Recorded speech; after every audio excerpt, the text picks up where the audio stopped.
Welcome back, and thank you for your patience. I know these have been slower to come than usual. So I'm going to do a very short intro this time because I know I can talk way too much. So the offer is the same as before. We have a Remedies webinar coming up now this week on the 23rd of September. And this is recommended for those who want to learn about how to transmute energy, how to see what energy is playing out in your chart and in your destiny, and to transmute that to get the best positive manifestations of your chart. So if you have difficult placements, this is a good way to learn how you can change the energy around to get the best of what your chart is offering you, how to make the best of your talents, how to neutralize your challenges. So yes, also good for learning astrology in general. It's good if you are into esoteric sciences in general, if you're into alchemy, learning how to take your power back and not feel restricted by what's in your chart, but rather see it as a playing field where you have your limitations, where you can make the best of what you have. So the Remedies webinar is on the 23rd this week, and the information for signing up is in the description box. Thank you for the wonderful questions this week. They are really good. I'm really excited about some of these. I'm really looking forward to channeling them. Let's start with one that I felt is really, really relevant right now. It is about how to express compassion, how to be compassionate with somebody who was going through a difficult time without attracting the same things. How to express compassion, how to feel for other people, listen to other people's issues without it being a negative attraction point. So how can you be supportive and listen to somebody's problem in the best possible way?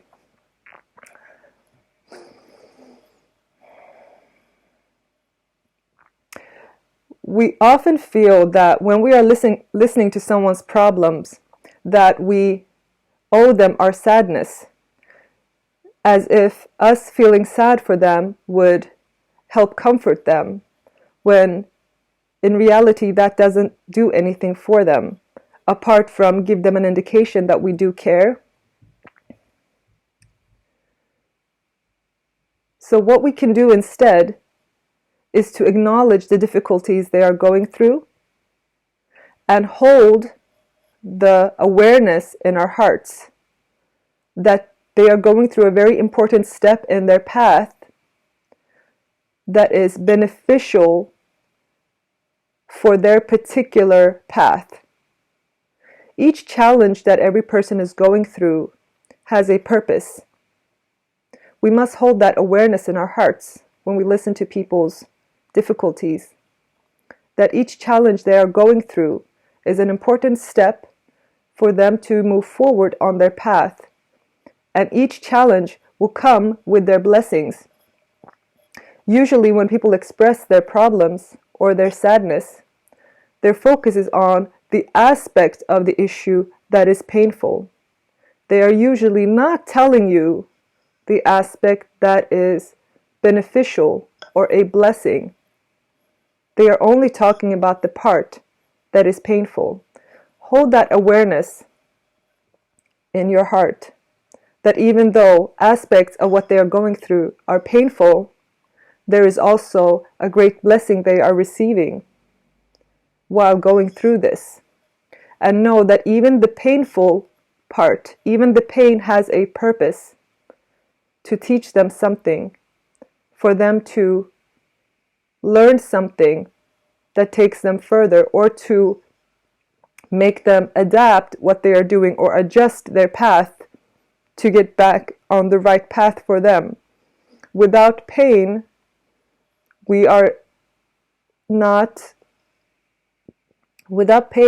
don't know when we are on the wrong path. And so the pain is an indication that someone has taken a wrong turn.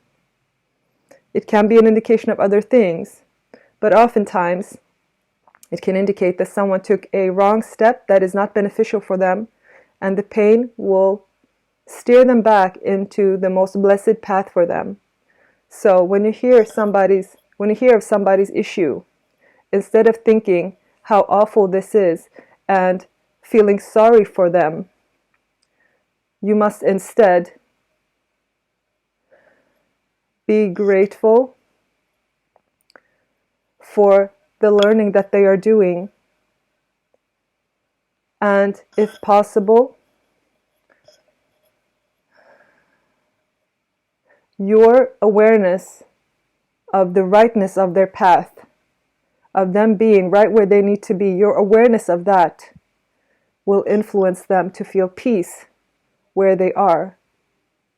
And your sense of all being well will rub off on them.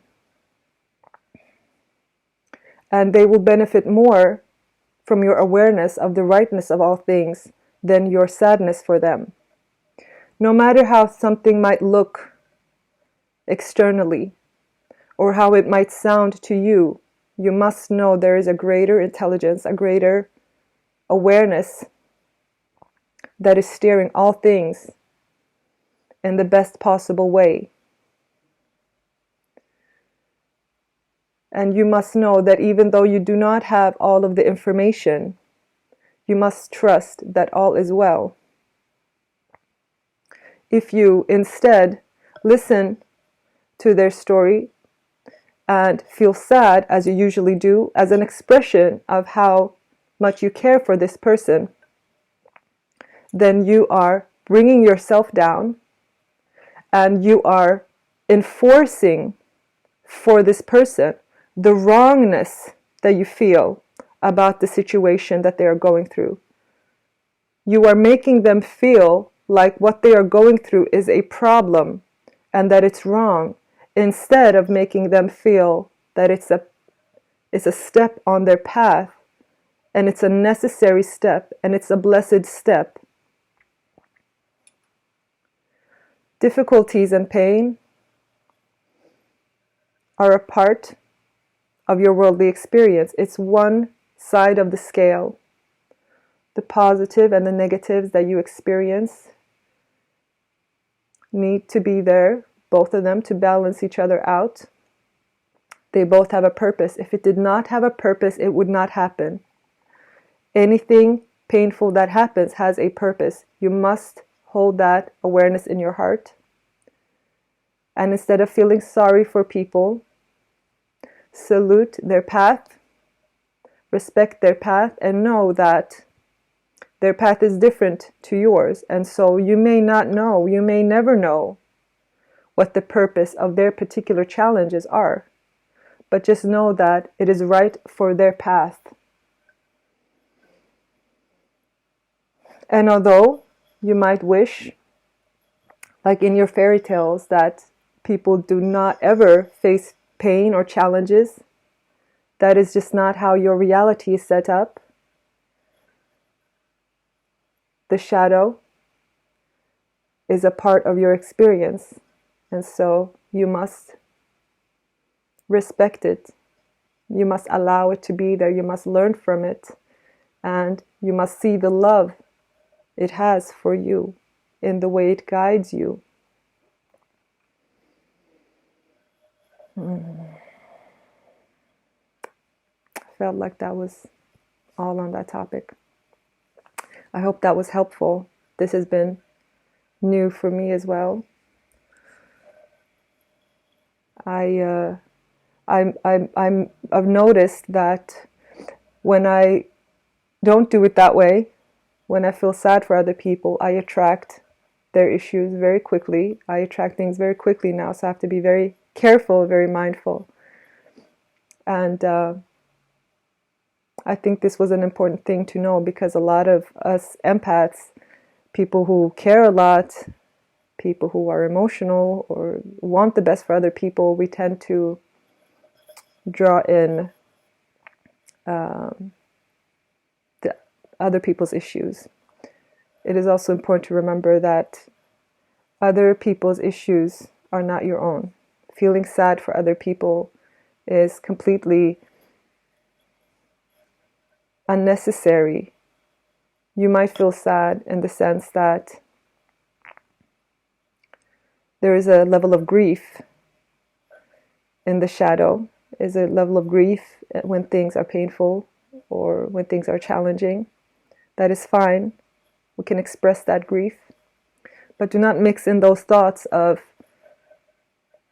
believing something is wrong, something has gone wrong. It shouldn't be this way. There's a purpose for everything. Oh. Then there was a question on a whole different level of consciousness that came out of the last week's video. And it's about, they asked, can you drink poison if you believe that it's not harmful? Because we talked about how beliefs are really important. And so they said, can you drink poison if you believe that it is not harmful?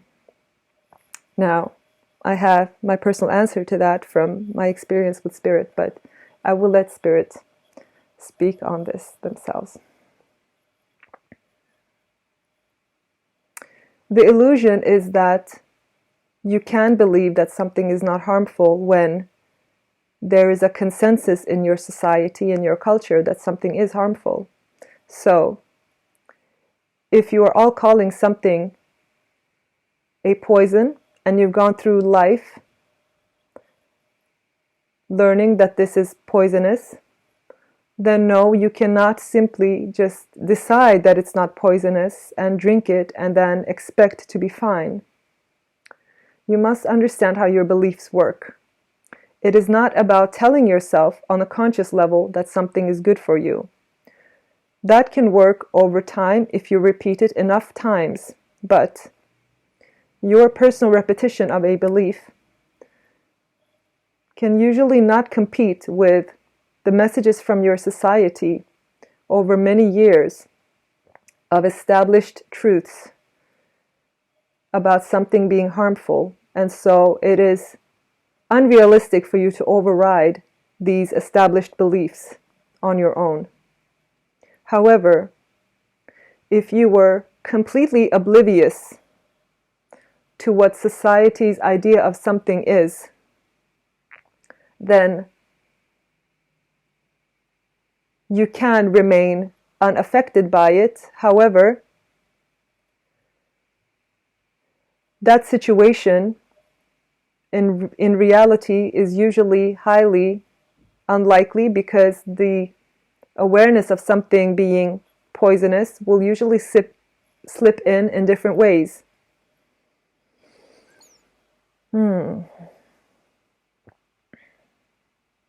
However, you must also keep in mind that if you believe that something is good for you, then, and not just in your conscious mind, but if you have a conviction that is so established that you don't even necessarily have a conscious thought about it, that it is just a conviction, just as you believe that the sky is up and the ground is down, that something is good for you. If it is established to that level, then it will be good for you. However, there are two more conditions to this. There are some things that are programmed into your experience that you cannot override. They have a purpose. So, although you have freedom in terms of what you manifest, there are certain limitations that we have established for you that you must stick within. You must also keep in mind that if your belief is that something is dangerous and someone else's belief is that it's positive, when they engage in this activity that you believe is harmful and that they believe is positive, then your experience will be that it is harmful for them, and their experience will be that it is positive for them. And so, this is how your beliefs are reinforced, that you will see that your experience will be that My friend here thought that this was positive for them, and when they ingested this substance, it still harmed them despite their belief. Now, what happened here is that your belief was reinforced, and so you will always get the confirmation that your deeply held beliefs are correct.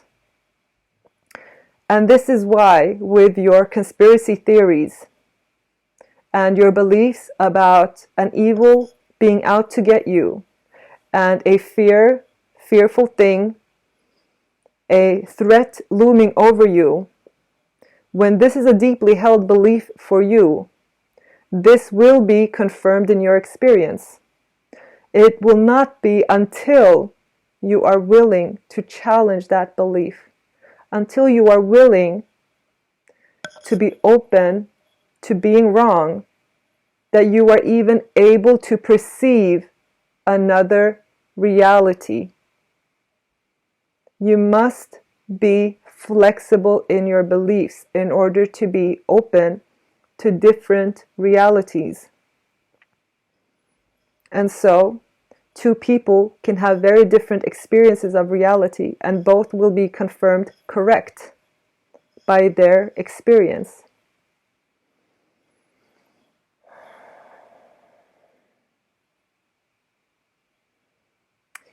On this topic, I felt that it was a lot of truth condensed into few words. So I suggest that if this is something that is relevant for you, that you re-listen to it. Because I felt like Spirit they tend to not repeat themselves too much. They get to the core, they say the core of it, they say the truth of it, and then they move on. And so sometimes it does take a couple of listens. I do it myself. I listen a couple of times when needed.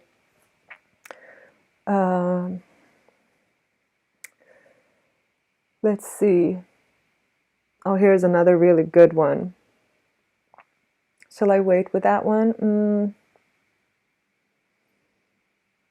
Yeah, I think I will wait because that's a very important one. So the next question is, can we reincarnate as animals? Just as a side note, I used to work as a past life regression therapist, and I've seen all kinds. I've seen people be mountains, wind, a rock. It was really wonderful experience. Okay, so can we reincarnate as animals? Of course, there is no limitation in spirit. Animals have a different type of consciousness, and you can choose to reincarnate as an animal if that is something that brings you joy, if that's something that calls you, or if it's necessary for your development. Absolutely, you can reincarnate as any aspect of consciousness, any aspect of reality, as anything. There is no separation between you and anything. And so you can step into the aspect of you that is a cat, or a cloud, or a mountain, or a tree. You can experience yourself as a thought form. There is no limitation in spirit. That was beautiful. I can already feel there's going to be some follow-up questions on this. Speaking of which, with the follow-up questions, the time difference is what's preventing Bahar today. But I'm hoping to sync up with her. Next question is, what does God think about astrology and how should we use it? The background on this question is some people that are religious have this fear of astrology, and there has been, but on the other hand, there's also mention of astrology in the major religions, and all of the major religions actually use astrology. They use the movement of the heavenly bodies. I know in Islam that's very fundamental, and also in Christianity, and definitely in Judaism. The movement of the heavenly bodies is what determines the timing of events and the best time to do things. And so, what does God think about astrology, and how should we best use it? Because I think there was a fear in terms of like, we shouldn't see astrology as something deterministic, like just because something is a transit is happening, it doesn't necessarily mean such and such must happen, because there are many manifestations of something. I don't know if that's clear enough, but okay, I'm gonna let Spirit speak on this. What does God think about astrology, and how should we use it?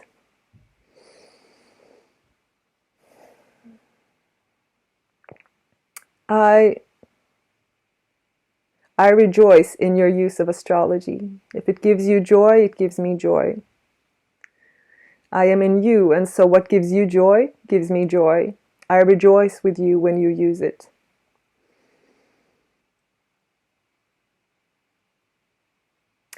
This is one of the signs that you can use to interpret your reality. I speak to you through signs in all kinds of ways. And this is a system that is established for you, that has a great deal of history, with a lot of established truths that you can use for a reliable understanding of your reality, of your nature. You should use it in whatever way serves you. It is a tool to help you understand your reality. It is also a key to cosmic knowledge. It is a key to hidden knowledge. And in this way, some secrets can never be hidden, because nature speaks the truth. And so, through the system of astrology, you can observe not only your current reality, but the principles on which your reality is based. And many more mysteries will be revealed to you through this system, just like mathematics cannot lie and physics cannot lie. Astrology cannot lie, because it is based on your physical reality, your physical world, which of course is an illusion, but it is based, your illusion is based on firm principles. And by understanding these principles, you understand your world and your reality and your future and your past. And this can connect you to your past. It is manyfold, the benefits of astrology. It can be used for many purposes. And the deeper you dig into it,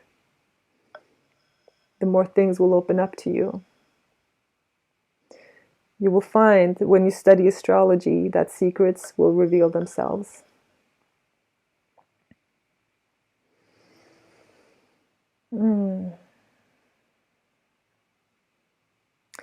Some people that are new to astrology and new to applying it to their life, to their reality, might fear certain indicators, such as transits, for example, or planetary aspects. They might fear them. This is based on partly your tendency to fear the unknown, but also a lack of knowledge as to the many dimensions of all the heavenly bodies and the dynamics and the interactions of them with you. And so, even the most frightening to you transit or aspects can to you specifically be positive. So never fear, but also respect the energy of each of the heavenly bodies. You are more comfortable with some of them because they are gentle. Jupiter and Venus are gentle. The sun gives you energy. However, Saturn gives you much needed structure. Do not fear this. Do not fear this.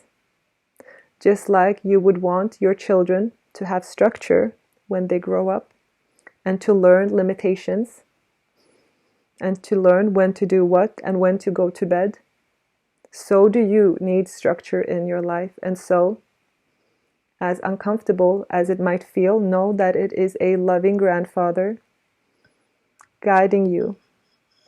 Respect that as well. Even Mars, with its more difficult manifestations, teach you something. When something gives you a hit, when something is more aggressive, it is to wake you up. And so that too has a purpose. And so they each have a purpose. Do not fear any aspect. Do not fear any manifestation. Know that you can attract whatever is best for you. Even the most intimidating conjunctions, such as you had in your past year with Saturn and Pluto. Even that, as you will see if you are truly honest in your heart, even that has brought you blessings. Yes, it was difficult. It was inescapable. It was harsh and uncomfortable and painful. We know. But if you are honest with yourself in your heart, it also brought you blessings. And you are now, whether you acknowledge it or not, a more mature person.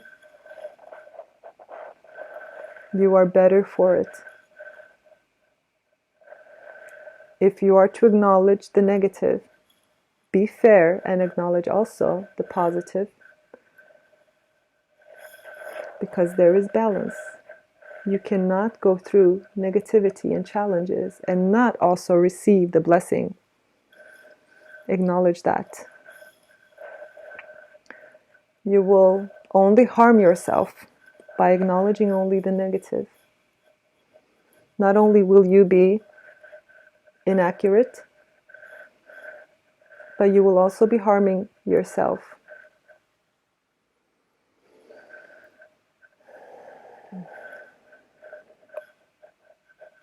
And so, we give our blessing to your use of astrology. The joy you feel in the use of it, we feel too.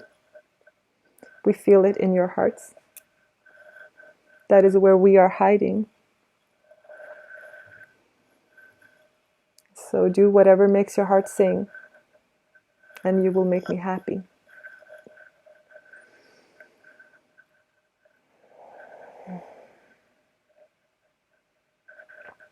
Oh wow, that was beautiful. That's nice. We got some extra guidance on that as well. Last question. So today we're going through these really fast because I don't have a half-hour long intro. So maybe we can continue on this in this way now that I've learned to shut this in the intro at least. Okay. Is manifesting for free, or do we need to give something or make a sacrifice? Because you know how in the past, or still, there's a very established belief that when we ask for something, we must give a sacrifice. I know that in Turkey, my culture of origin, they do expect that we make a sacrifice.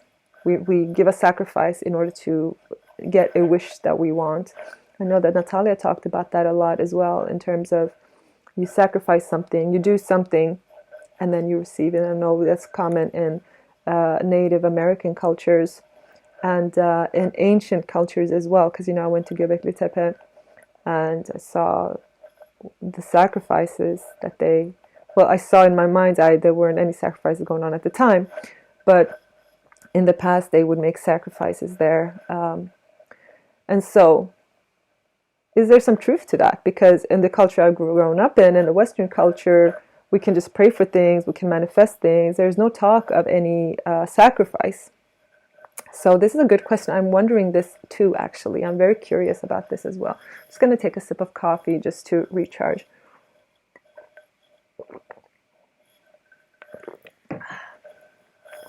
Okay, do we need to make a sacrifice when praying for something or when manifesting something, or is it for free?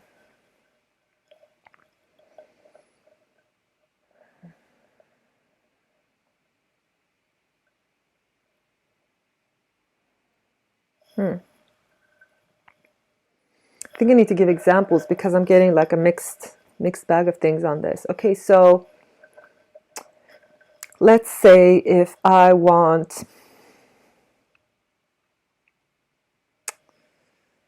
I don't know, I have this wish of, say if I want a material thing. Let's say I want to buy a car. I don't really, so I don't know if this is a good example because I'm not trying to buy a car, but let's try that. Let's see. So let's say I want to buy a car. Do I need to make a sacrifice for that? Yes.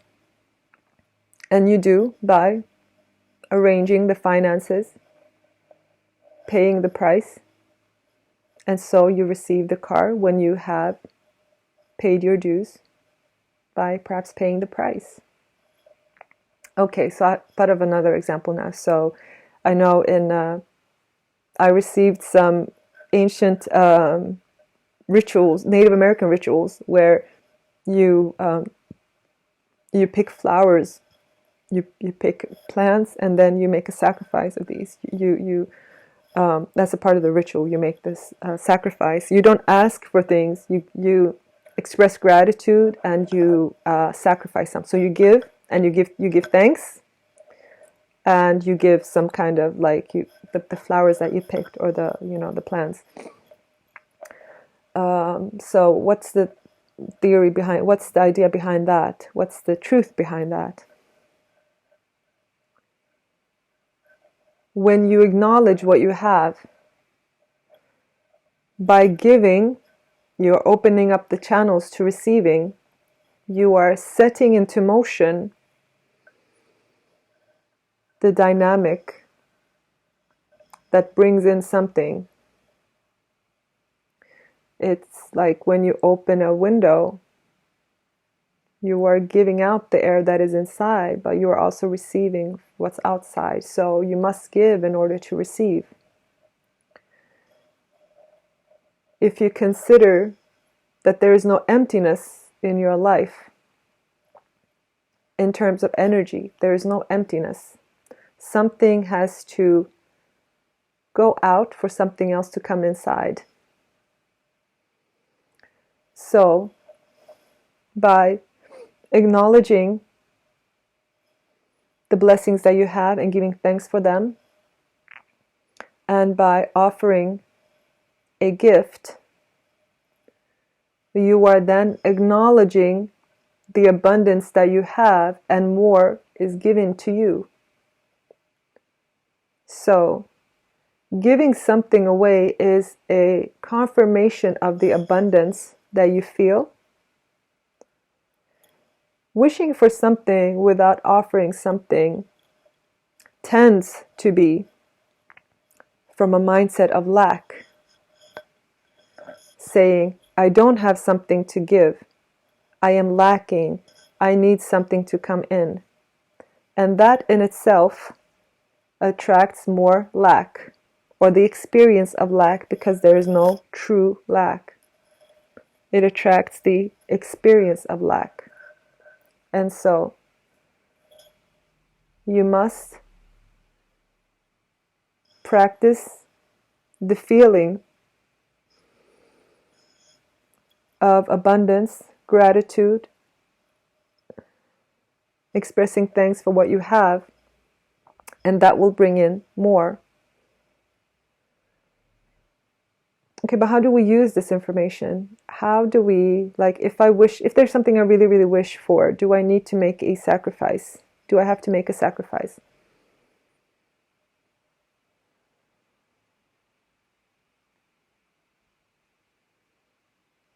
Yes, in this way. Everything is always changing. And so it's not really possible to receive without giving. Not that you are doing it consciously necessarily, but because there is no empty spaces. So in order to receive anything, some energy has gone out for some new energy to come in. That is always the case, whether you are aware of it or not. But you can do this in a conscious way where you decide what goes and you decide what comes. Of course, one of the most key things in manifesting anything is gratitude. Reaffirming that you have what you need, reaffirming the abundance that you have. Positive focus.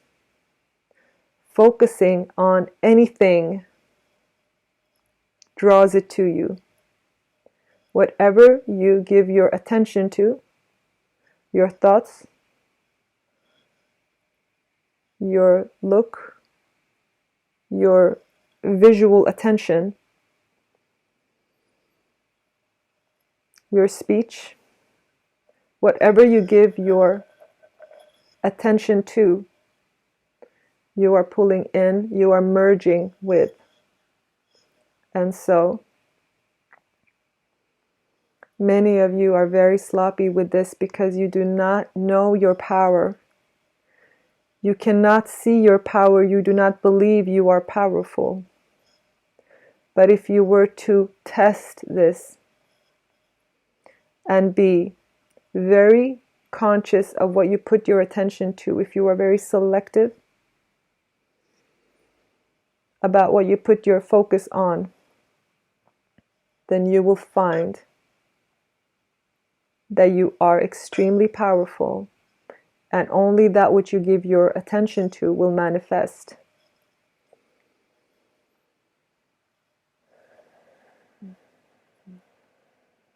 Okay, I got lost in that. I don't know if that answered the question. So do we need to give something? So let's say I want to achieve something. I want something to happen in my life. What do I need to make a sacrifice for that? Yes, the sacrifice might be your disciplined focus, your dedication. If you are not dedicated to thinking in alignment with your wish, to acting in alignment with your wish, if you are not doing that, you being the authority of your life, the rest of the consciousness of the universe cannot. You are the authority. You decide what is important. And if you do not act as if this is important, we cannot support you in that, because you are not supporting you in that. And so your thoughts, your visual attention, your speech, your actions must align with what you wish, must confirm and uplift that which you wish. instead of putting your focus, as many of you do, on only the things that you want to complain about. And in the process, finding that you are not able to manifest the things that you would like, and therefore confirming or reaffirming your feelings of powerlessness. Drop the habit of complaining. Nothing good comes out of it. Drop that habit. Take the time to align with what you want, mentally, emotionally, in your speech, in your visual attention. Do not look at things that horrify you. Be conscious of your actions. Why do you look at things that horrify you? Just to be able to say how horrific it is. Why do you do that? If you are willing to give of your most precious resource, which is your attention, which is your power, if you are willing, if you are prioritizing in that moment something horrific, why would the universe not meet you there and give power to that? That, out of all things, this horrific thing that you saw on Facebook is what you chose to put your attention to. This was your choice. It was your choice. So, take ownership. Know that you are powerful. Know that you are responsible. Know that nobody will come and save you. Know that you do not need saving. Know that you are powerful. And know that your every action matters. Your every word matters. Whatever you look at matters. What you choose to see matters. You are powerful. Those who are ready to shoulder the responsibility of that power will step into their greatness and acknowledge their God self. Those who shy away from the responsibility, who would prefer to hold other people responsible for their lives, they will not shoulder that power. They will choose not to be in their God self and have the experience of being powerless. You get to choose. It is your choice. You are the authority. You are the God. And so you choose.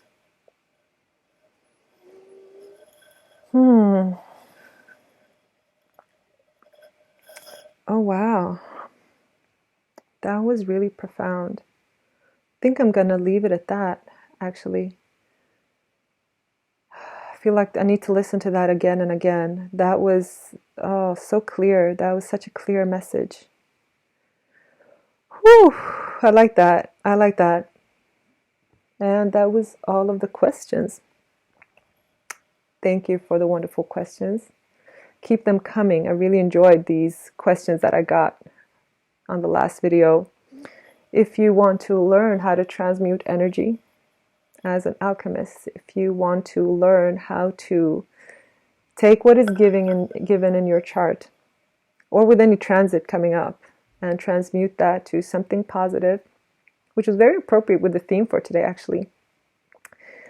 If you want to learn how to do that and spend some time with me live on a webinar, then this week on the 23rd, I'm holding a webinar on remedies, on astrological remedies. So you learn the principles. You're going to learn the principles, how to use it. So you'll learn how to apply any kind of aspect, any planet, in any house, in any sign. And when you sign up for the webinar, the course is included. So this webinar is added to the course So it's just an addition to the course. So when you buy the webinar, you get the whole course. What's included is a manual where all of the principles are. The manual is really enough information. It has everything in there. But I think a lot of people like the support and they like me going through, giving more information and how to apply this.